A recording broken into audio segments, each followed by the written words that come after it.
Los Media, con José Luis Álvarez Hidalgo.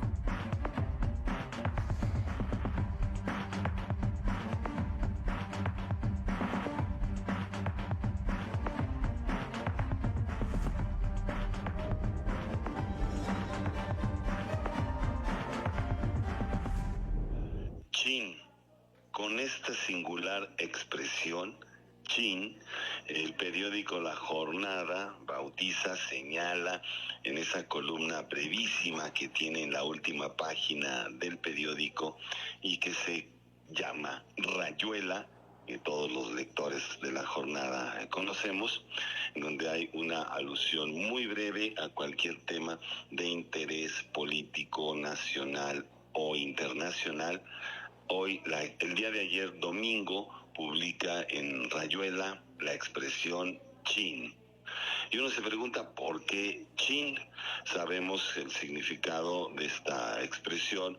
tan coloquial del pueblo mexicano, que es cuando algo se frustra, algo que pretendíamos lograr no se consigue y los avatares de la suerte y el destino impiden que se logre e inmediatamente exclamamos chin.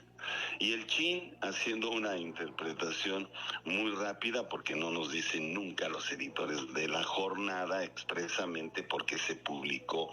esa misma expresión, damos cuenta de que se trata del intento, de atacar la residencia de Benjamín Netanyahu en Israel. Y el chin es porque el dron que ataca esa casa, esa residencia, pues resulta fallido porque el gobernante no estaba en su casa. Así lo informa el gobierno de Israel. Un avión no tripulado, es decir, un dron, ataca la casa del primer ministro asesino de masas, Benjamín Netanyahu, quien no se encontraba en ese momento en su hogar, por lo cual no hubo víctimas. La oficina de Netanyahu expuso que el dron artillado tenía como blanco la casa del premier en la ciudad costera de Cesarea y pues no estaba en ese momento en su hogar. Inmediatamente Benjamín Netanyahu culpa a Irán del ataque, señalando que los agentes de Irán que el pasado sábado intentaron asesinar a mi esposa y a mí, cometieron un terrible error, publicó en la red social X, y señala además que les digo a los iraníes y a sus aliados en el eje del mal, cualquiera que perjudique a los ciudadanos del Estado de Israel pagará caro por ello, amenazó. Una amenaza más que sin duda está haciendo realidad ahora sobre pretexto de este intento de homicidio en su propio hogar, pues desatará una guerra ya casi declarada en contra de Irán, lo cual va a tensar aún más pues todo este escenario de guerra en la región, que puede tener una escalada de proporciones alarmantes. Y es capaz este psicópata, el primer ministro de Israel, de atacar no solo a los países de la región, ya son 7 frentes los que abrió en la zona, sino de expandir este conflicto a un escenario internacional que consideraríamos catastrófico en aras pues del armamentismo nuclear que hay en el mundo entero, y pues esos afanes de guerra pueden llevarnos a un callejón sin salida. Así que seguimos en la exigencia de que basta ya, que alguien detenga a este maniático, obsesivo, asesino, primer ministro de Israel, para que pare ya esa masacre en contra de la Franja de Gaza, en ese intento de extinción del pueblo palestino. Hay que detenerlo a como dé lugar ya, basta ya del asesino de masas Netanyahu en contra del pueblo palestino. Por otro lado, acá en el escenario nacional, pues damos cuenta de que continúa la campaña de linchamiento mediático por parte de la derecha en contra de la reforma judicial,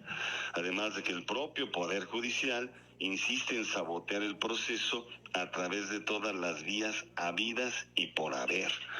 Con ese método que se conoce técnicamente como lawfare y que consiste en usar la ley como arma, como instrumento en contra de algún propósito que no convenga a sus intereses. He ahí la paradoja, el Poder Judicial valiéndose de la ley para sabotear otra ley que afecta sus intereses, como es la reforma al Poder Judicial. Y ahí tenemos como prueba de ello la avalancha de recursos que ha recibido el INE y que le ordenan frenar los cambios al Poder Judicial, y que hasta el día de ayer sumaban más de 260 órdenes de suspensión en contra de la reforma judicial. Incluso la jueza Nancy Juárez de Veracruz se extralimitó en sus funciones al ordenar que se elimine del Diario Oficial de la Federación el decreto ya publicado de la reforma judicial. Así que estamos en este momento en una situación muy tensa. Sí, el Poder Judicial está atacando desde todos sus frentes la posibilidad de que la reforma judicial se aplique, y de allí pues que demos cuenta de esta serie de acciones pseudo legales que no cuentan con sustento alguno, dado que la propia presidenta de México, Claudia Sheinbaum, expresó el pasado fin de semana que el primer párrafo del artículo 61 de la Ley de Amparo señala textualmente cuáles son los casos de improcedencia, y en primer lugar dice textualmente lo siguiente: el juicio de amparo es improcedente contra adiciones o reformas a la Constitución Política de los Estados Unidos Mexicanos. Así reza el artículo 61 de la Ley de Amparo. Entonces, ¿por qué insistir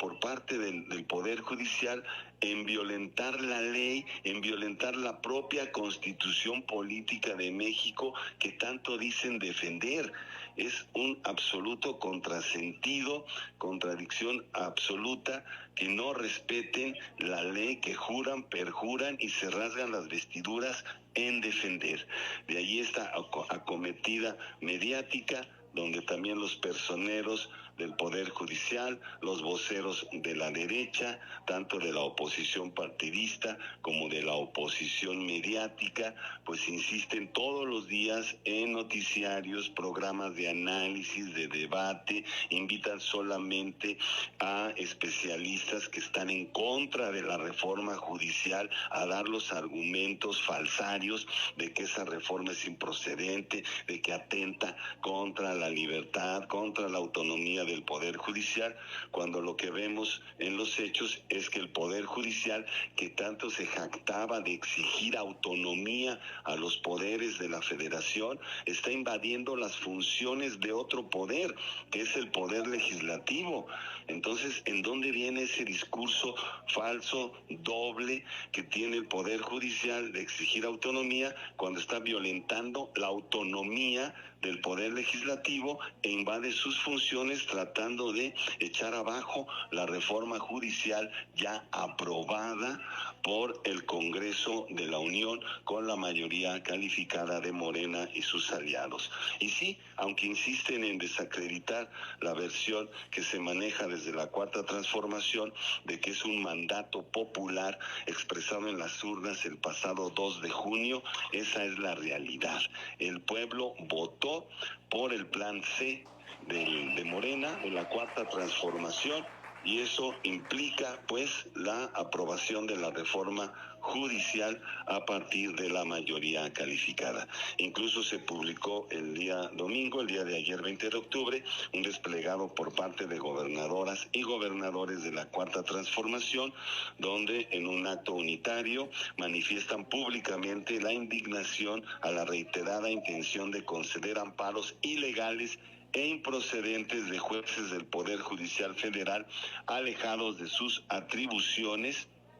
¿sí? Y que quieran sustituir al poder legislativo con el ánimo de detener reformas constitucionales ya consumadas y apegadas a derecho en todas sus etapas. Así que este señalamiento de gobernadoras y gobernadores de la Cuarta Transformación, donde exige al Poder Judicial ya saque las manos del proceso, puesto que están violando preceptos constitucionales y leyes fundamentales. Así las cosas, seguiremos en este intenso debate. La reforma judicial está aprobada, la reforma va, le duela a quien le duela. Les saluda desde los micrófonos de WAC 89.5 y TV WAC, José Luis Álvarez Hidalgo. Una nueva comunicación al servicio del pueblo.